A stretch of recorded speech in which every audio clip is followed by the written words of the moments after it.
para la presidencia, la CONAIE lanzó un comunicado para anunciar 15 exigencias que le hacen al nuevo gobierno que aún no está formalmente posesionado. ¿Es momento de exigencias, particularmente en un país que está tan golpeado? La entrevista a la carta, en diálogo directo con los protagonistas de los hechos. Nos acompaña a esta hora Luis Alfonso Chango, presidente del Mushuk-Runa. Qué gusto, ¿cómo está, economista? ¿Cómo le va? Más bien, un gusto, un placer de saludarle, todo excelente, todo muy bien, trabajando en mis temas de emprendimiento y dispuesto a cualquiera de las inquietudes que ustedes tengan. Muchísimas gracias. Y la principal inquietud va por el camino de lo que presentaba, ¿no? ¿Qué le parece a usted ese tipo de exigencias que ha hecho la CONAIE? Usted es parte de una comunidad indígena que ha salido adelante, que ha luchado mucho. ¿Qué le parece a usted en este momento las exigencias de la CONAIE? Personalmente no comparto con la exigencia, con la exposición o con el pensamiento del señor Leonidas Issa, uno de los líderes indígenas, malo, bueno, pero uno de los líderes que tiene acogida en los sectores rurales, principalmente en la Sierra Central del país. Yo, como Leonidas Issa, lo que se hubiese hecho es más bien felicitarla, acercar, conversar y proponer y mencionarle, estos son los pedidos para los pueblos rurales, indígenas y campesinos. Más bien sugerirle de que les apoye, y eso sería lo más acertado, pero decirle, amenazarle, ya tildarle de que si no hay esto, si eres un gobierno neoliberal, te estoy amenazando, tienes que ir pensando, no es una decisión acertada. Y sobre todo en un momento en donde hay tanta inseguridad, aumento del desempleo y una crisis económica tremenda, ¿no? Tras las últimas administraciones de Pachacutic y la CONAIE, el movimiento indígena sufrió rupturas internas muy fuertes y lo vimos todos los ecuatorianos. ¿Estas exigencias de la CONAIE han sido socializadas, cree usted, en alguna forma con más participantes, con sectores de los pueblos y las nacionalidades indígenas? Para mí personalmente las peticiones lo hacen los líderes, pero siempre manifiestan que eso es pedidos de las bases, como ellos le conocen. Pero en ningún momento se ha visto que en las comunidades están socializando las peticiones que van a hacerle como plataforma de lucha de la CONAIE hacia el gobierno nacional. Yo pensaría más bien de que se debe socializar y proponerle hacia la Asamblea Nacional también algún proyecto de ley de reactivación económica de los sectores rurales, sectores campesinos, sectores indígenas, por ejemplo, incentivo en el sector agrícola, también en los temas de emprendimiento de las comunidades indígenas y campesinas, fomentarle el turismo rural, turismo comunitario. Con ello sería algo que sea provechoso para que los pueblos indígenas sean actores del desarrollo y progreso económico y generen fuentes del trabajo. Yo por ello opinaría decirle, está un poco equivocados. Yo sé que la CONAIE representa a los sectores indígenas. De una u otra manera se apoderan de todos los indígenas, no solamente de los que están afiliados o son parte de la CONAIE, pero ellos dicen, nosotros somos de los pueblos indígenas. En mi caso, yo siempre les he dicho, yo no soy parte de la CONAIE, no soy afiliado de la CONAIE, no he participado con los indígenas en las manifestaciones, pero de hecho, como un indígena, tampoco puedo decirle todo estoy en desacuerdo, para nada. Partes propositivas que benefician a los sectores indígenas, bienvenido sea, y tenemos que acabar con los famosos levantamientos indígenas en la Sierra Central del país, pero ¿cómo? El gobierno tiene que empezar a trabajar en las políticas sociales, de inclusión social, de buscarle cómo mejorar la situación económica de los indígenas y terminar y proponerle, por ejemplo, proyectos productivos de emprendedores indígenas, formar empresarios indígenas para que sean actores del desarrollo y progreso económico. Luis Alfonso Chango paga, durante mi vida creo que he pagado 3-4 millones de dólares en los impuestos a través de las empresas que yo la he creado. Si tuviéramos 200, 300 o 1000 Luis Alfonso Changos, este país va a ser completamente diferente. Entonces, por ello, sí, a través de la CONAIE tiene Pachacutic, que es el brazo político Para mí, yo dije, el año anterior tuvieron 27 asambleístas, tuvieron presidente de la asamblea, y dije, es el momento que y lo perdieron tengan todo. proyectos de ley en beneficio de los sectores rurales, campesinos, indígenas, pero no lo hicieron absolutamente nada, y hoy tienen 5 asambleístas. Peor, no lo van a hacer absolutamente nada. Eso significa que están en decadencia el movimiento Pachakutik. Personalmente opino de esa manera. Y justamente en esa digamos, esa división interna que los llevó a lo que usted mencionaba, ¿no? A perder una oportunidad tan grande que lograron de tener representación importante dentro de la asamblea, y esas pugnas internas pues terminaron por destruir la unidad que tenían, que los había llegado a unos buen liderazgo dentro de la política ecuatoriana, ¿no? Incluso la CONAIE le quitó el respaldo a Yacu Pérez y dijo en las elecciones que votaran por quienes quieran. Con esa ruptura, sin una representación política fuerte como la que tenían antes, porque usted mismo dijo, tienen 4 asambleístas apenas, ¿pueden hacer ese tipo de exigencias al nuevo gobierno? Bueno, las intenciones, las exigencias, sea de que venga de la CONAIE, o sea que venga de la FEINE, o sea que venga de la FENOCIN, si son unas exigencias convincentes, aplicables, con presupuesto y con proyectos sostenibles de largo plazo, yo lo veo del lado positivo, y el gobierno, cualquier gobierno que llegue, tiene que tener esa idea. A ver, primero, el presidente de la República, cualquiera que entre, tiene problemas en la sierra central del país con los pueblos indígenas. ¿Cómo lo soluciono? ¿Qué tengo que hacer? ¿Cómo mejoro esa plataforma de lucha? O sea, puedo decirles, se habla de la pobreza, pero tenemos que irla terminando la pobreza. ¿Pero cómo lo vamos a terminar? Preparando, capacitando, financiando, apoyando, poniendo presupuesto. Pero si no lo hacen absolutamente nada en la Sierra Central del país, fíjate, Guillermo Lasso entró con los votos de la Sierra Central del país y no lo ha hecho casi nada en la Sierra Central del país. Obras emblemáticas, ejemplo. Daniel Noboa, solo si hablamos de Tungurahua, tiene 76% de aceptación y 40% de rechazo del Partido de la Revolución Ciudadana. Pero en todos los años, ¿por qué? Y muchos se asombrarán y dirán, ¿qué pasa en Tungurahua? No le quieren nadie, es el socialismo del siglo XXI, el comunismo, o de los regalos, de obsequios, de presentes. No, lo que pasa es que los indígenas nos hemos vuelto a ser emprendedores, actores del desarrollo y progreso económico. Tenemos sinnúmero de negocios que lo estamos implantando. Hemos creado fuentes de trabajo, hemos trabajado y no necesitamos que alguien nos regale. Entonces, esos cambios es lo que dice acá. No vale la pena que entre una política socialista que quiere dar regalos, dádivas, y eso no convence. Economista, si es así como usted dice que se han desarrollado de esa manera las comunidades indígenas y ya tienen una visión política, ¿cree que esa es la representación que tienen en la CONAIE, los indígenas? Bueno, la que usted ha presentado en este momento. Pero tenemos que darnos cuenta con facilidad. Los líderes de la CONAIE no son aquellas personas exitosas que están al frente. Son líderes que tienen plataformas de lucha ortodoxas de muchos años atrás. Pero no es Tungurahua, es diferente que la provincia de Cotopaxi, diferente a la provincia de Bolívar, diferente a la provincia de Chimborazo, donde Chimborazo existe analfabetismo en alto índice, donde existe desnutrición alto índice, pero igual en Chimborazo, y Cotopaxi y Bolívar, a pesar de tener políticos desde hace 30 años atrás, ya los tuvieron alcaldes, prefectos, asambleístas, tuvieron todo.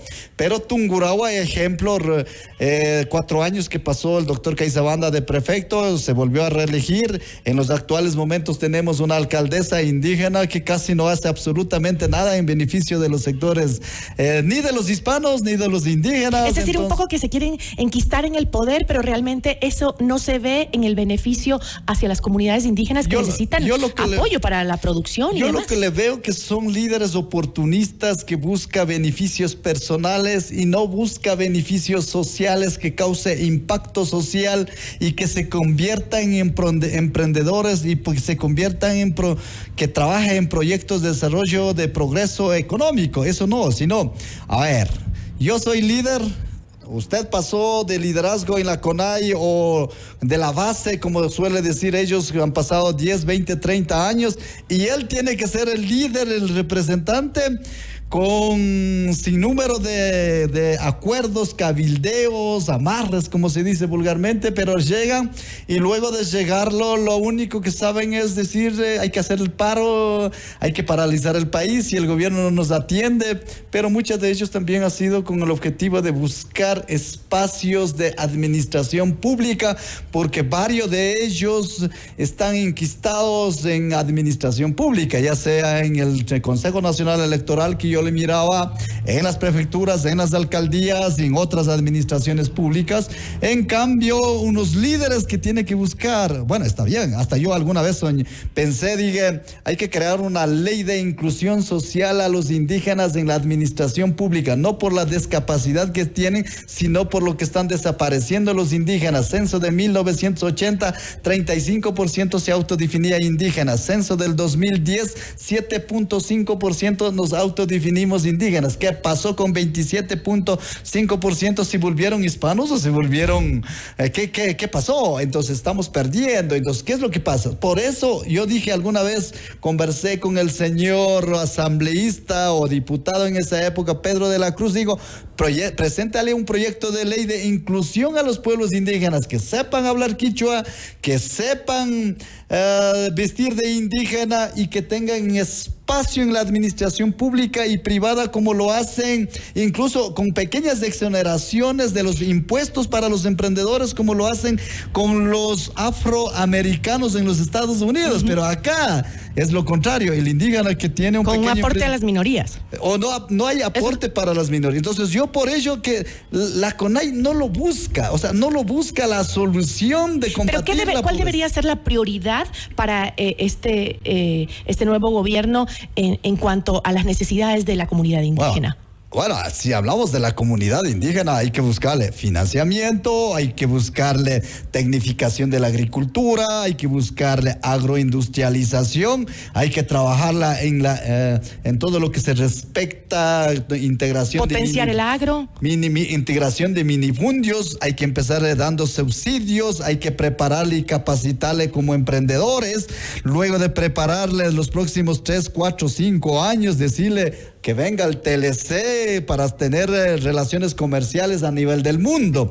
Pero hay algunos gobiernos que piensan que hay que traer TLC, pero sin que estén preparados absolutamente nadie. Eso es un error. Fíjate que en los actuales momentos en la agricultura vamos a perder espacios, no solamente el Ecuador, sino hasta Chile, Ecuador, porque la superpotencia en la agricultura va a ser nuestro vecino Perú, porque están invirtiendo en la tecnología, en la innovación de la agricultura. Entonces, yo pienso que ojalá el señor economista Daniel Noboa ponga énfasis para los pueblos indígenas. Yo hay veces que sueño, digo, un ministerio indígena con créditos para los sectores rurales, pero técnicos, no organismos políticos. Pero ¿de dónde deberían salir esos líderes que vayan a esos sectores? ¿De la CONAIE? Ese es el brazo político, es Pachacutic de la CONAIE. Bueno, CONAI es un movimiento social, Pachacutic es un camino para llegar hasta a la presidencia de los ecuatorianos con un líder. Posiblemente cualquiera de ellos puede ser o no pueden llegarle. Eso es la voluntad del pueblo ecuatoriano, o posiblemente también alguien que no esté alineado a Pachacutic puede llegar. ¿Cree que la baja aprobación del movimiento indígena en estas últimas elecciones, que hayan tenido tan baja representación en comparación a lo que tenían antes, tiene mucho que ver con lo que han hecho sus líderes, que simplemente se han dedicado a buscar, usted lo dijo, un puesto político para su beneficio, sin pensar en las reales necesidades que tienen las comunidades? Para mí personalmente se está dando cuenta a los pueblos indígenas que en verdad está buscando cargos públicos o protagonismo político para llegar a las elecciones de masa popular, pero yo pienso que el Ecuador en los próximos 8 años o en los próximos 12 años va a llegar a tener a un presidente indígena en el Ecuador, porque los indígenas se están preparando. Ejemplo, mi hija, por ejemplo, tiene MBA en el INCAE, fue al Oxford a estudiar, y hay otros indígenas que están estudiando en las mismas condiciones. Quien los habla también estudié en el INCAE en Costa Rica, lo hice alta gerencia, soy uno de los emprendedores importantes, he cambiado la actitud mental. ¿Eso es un anuncio de que se va a dedicar a la política? Yo personalmente yo no me dedico, porque yo hasta los 60 años les he dicho, sigo emprendiendo, sigo haciendo negocios, sigo creando fuentes de trabajo. Fíjate, Gisela, en los actuales momentos en la Feria de Finados, conmigo trabajan 3,000 personas. En la Expoferia que organizo también trabajan 3,000 personas, pero alrededor mío en forma permanente trabajan 1,200 personas. ¿Y cuál indígena ha creado fuentes de trabajo de esa manera? Entonces, ahí estamos viendo justamente a usted preparando el espacio para esta feria, ¿no? Que es el tercer año consecutivo que hacen esta Feria de Finados. Así es, tercer año consecutivo Feria de Finados, tercer año ya hemos hecho las expoferias. Yo les digo, hay que recibirle con calles limpias, hermosas, bellas, para que los turistas ecuatorianos den cita y que disfruten de la Feria de Finados 2023. La tradición nos une y a mí no me da vergüenza, porque yo fui agricultor, yo trabajaba donde los señores Chicos Picos Tabados Palacios a los 8 años. Hasta ahora estoy junto a mis propiedades que tengo en el campo, a mis animales, disfruto, me entretengo, me desestreso, por eso cojo una escoba, vamos a barrerla y no tengo ningún problema. Pero también estoy en las oficinas acá, en cualquiera de las oficinas de nuestro país, y cuando tengo que salirle, pues salgo del país y con orgullo me doy la vuelta por la Quinta Avenida en Nueva York, por ejemplo. Entonces, esos son los espacios que tenemos que ir ganando, pero nunca tenemos que sentir los hispanos, en cambio, decirle, ¿cómo es posible que ellos estén superando, progresando?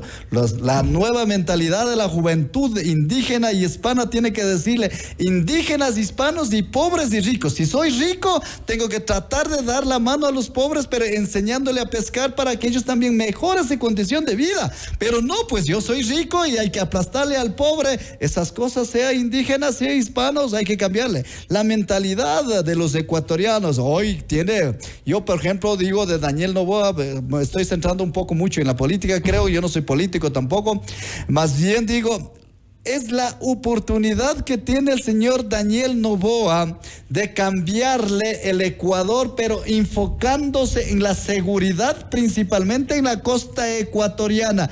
Combatir a los narcoterroristas, combatir a los secuestradores, a los sicariatos, combatir a los pequeños terroristas de todo tipo, pero para ello necesita, Daniel Noboa primero tiene recursos económicos. Si tiene recursos económicos, no necesariamente con la plata del gobierno se puede comprar 3, 4, 5 blindados, pero yo como rico puedo comprar, 2, 3 blindados, pero me pongo a enfrentar a los delincuentes que está haciendo mucho daño a los ecuatorianos. Ese es el trabajo, prioridad y número 1 que tiene que hacer el señor Daniel Noboa. Segundo, crear oportunidades laborales para los jóvenes. Ahí también yo hay ratos me pregunto, las universidades en los actuales momentos son universidades de fábrica de profesionales sin empleo, no son universidades que te están formando, que usted o cualquiera que sean emprendedoras en sinnúmero de especialidades. Eso no lo estamos haciendo.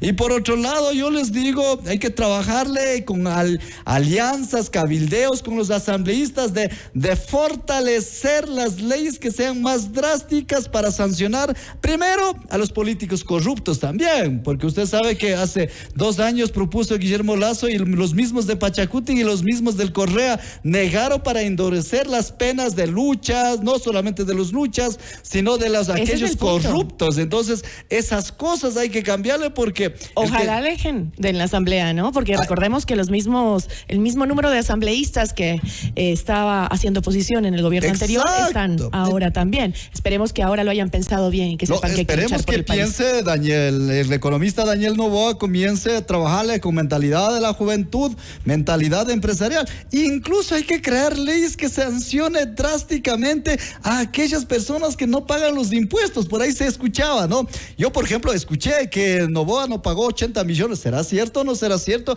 Los del SRI tendrían que salir y decirle, aclararle usted en su programa, ojalá en las próximas ocasiones les invite a los de SRI y les digas, es verdad que 80 millones, 89 millones, el papá en este caso, el señor Álvaro Noboa, no lo pagó. Y si no lo pagó, hay que crear leyes que te sancionen severamente, porque si las eres leyes rico, existen, las leyes existen pero para no sancionar los a los aplican, evasores. entonces hay que aplicarle esas leyes. Así también. A Luis Alfonso Chango, SRI todos los años está atrás de todas las empresas de Luis Alfonso Chango. Y cuando uno no tiene dinero, ¿qué es que dice? Programemos un pago de un plazo de 6 meses, de 1 año, pero yo te pago todos los impuestos. Así deberíamos actuar todos los ecuatorianos. Entonces, para mí es un gusto, un placer, y a la vez de invitarle para la Feria de Finados 2023. La tradición nos une. Tenemos 500 expositores, ¿no? 500 expositores, emprendedores, comerciantes, artesanos, barros, hojalatería. Tenemos granja agroecoturística donde puedes mirarle caballitos de 70 centímetros hasta caballos de 2 metros de altura, en caballos, en ganados, en todo lo que tenemos en la granja. Tenemos 60 hectáreas de espacios, y si quieres ensuciarte un poquito los pies o los zapatos, puedes ir al que tenemos 25 hectáreas de espacio donde puedes disfrutar los animalitos sueltos, entreteniéndose, divirtiéndose. Entonces tenemos también 2 patios de comida, juegos mecánicos, el Mushupar para que entretengan a los niños. Tenemos 3 kilómetros de distancia para que puedan pasear y disfrutarla. Muchísimas gracias, Luis, por la seguridad invitación. comunitaria, y invitarle a todos que vengan y que se den cita, y los vamos a esperar con los brazos abiertos. Show artísticos nacionales e internacionales, y $3 el ingreso, no es gratuito. Todos tenemos lo que vale, también a uno se disfruta. Muchísimas gracias, hasta la próxima más bien. Muchísimas gracias, Luis Alfonso Chango, presidente del Mushugruna. Muchísimas gracias, economista. Ya volvemos con Notimundo a la Carta.